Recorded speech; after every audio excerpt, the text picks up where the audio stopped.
دا وایي زما دا کوشچن دی چې یو فیمیل ده یعنې زنانه ده هغې سره 15 تولې سونه ده او هغه وایي چې زه دا 10 تولې دا خو استعمالوم خو دا 15 تولې نه استعمالوم دا ما ایښودې ده نو آیا د ټول نه به زکات ورکوم او مسلمانې ته به د ټول نه زکات ورکړې ښه استعمالې کې نه استعمالې خو سره زر سپین زر او پیسې د څیز دی چې که هر څه خو دې نه به څه ورکړې زکات پتې ورکړې خبره اسانه ده که ګران اسانه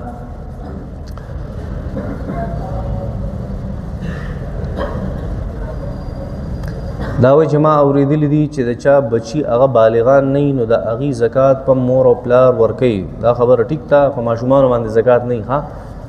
په عاقل بالغ انسان باندې زکات دي کور کې ماشومان دي نابالغ دي په هغې باندې زکاتونه هغه پرې نه وي ښه چا دا ویلي دي یو ځای کې په کتابونو کې یو ماشوم دی او د هغه ډېر مال او دولت او هغه پروت دی او د دې څوک مشران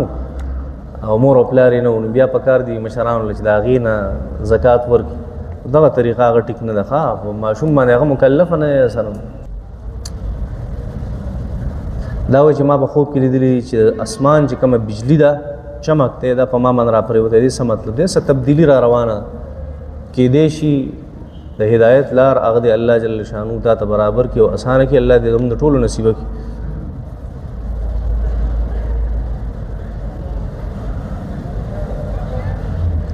مونږ ته عالمان صاحبان وایي چې کله 52 تولې چاندي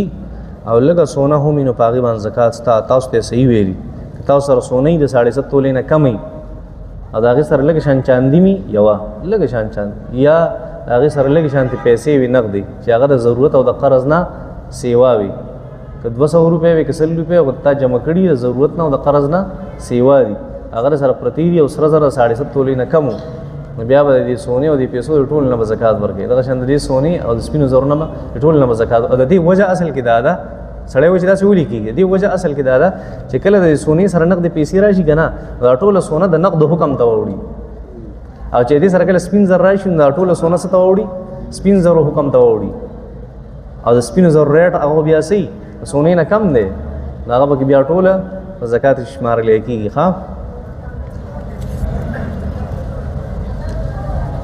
ما په خوب کې لیدلی دي چې یو سپوږمۍ ده هغه 2 ټوټې شوې ده لا حول ولا قوة الا بالله خطرناک خوب دی توبه استغفار وکړه او زموږ د ټولو دپاره دعا کوه دې خو دا مطلب دی څوک لوی عالم هغه شهید کېږي یا وفات کېږي چېرته دا معنی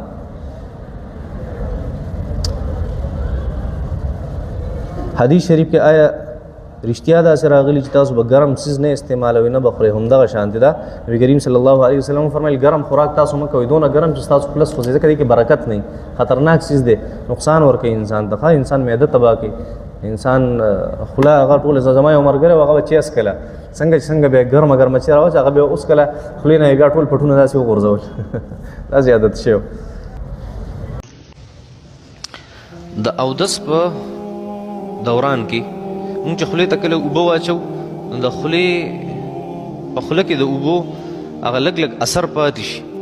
دې سره روژه ماتېږي که نه دې سره روژه نه ماتېږي ښه چې تا ته پته ده چې ما خوله ښه راصفا کړه بیا دې پکې هغه ذایقه موجود وي دا ډېرو خلکو شکي دا سړی نور د شک مریض کوي ښه دونه شکونه مه کوئ بس اسانه مسله ده بس چې تا خوله صفا کړه یو پېر د لاړې تو کړې ښه خوله دې رانه جوړ کړه بیا دوباره ضرورت نشته دا سړی د شک مریض کوي داسې په هر څیز کې کوئ ښه اودس کې اکثر د ډېرو خلکو شکي یو اندام لس پیرینځي دا ولې دا که د په شریعت عمل کولی داسې به نه وه شریعت 3 ځل ویلي چې 3 ځل نه سیوا کې هم ظلم دی او زیاتی دی که دغه 3 ځل مونږ د شریعت خبره منلې بیا مونږ د شک مریضان کېدی نه شریعت چې څه وایي دا بهترینه لار ده ښه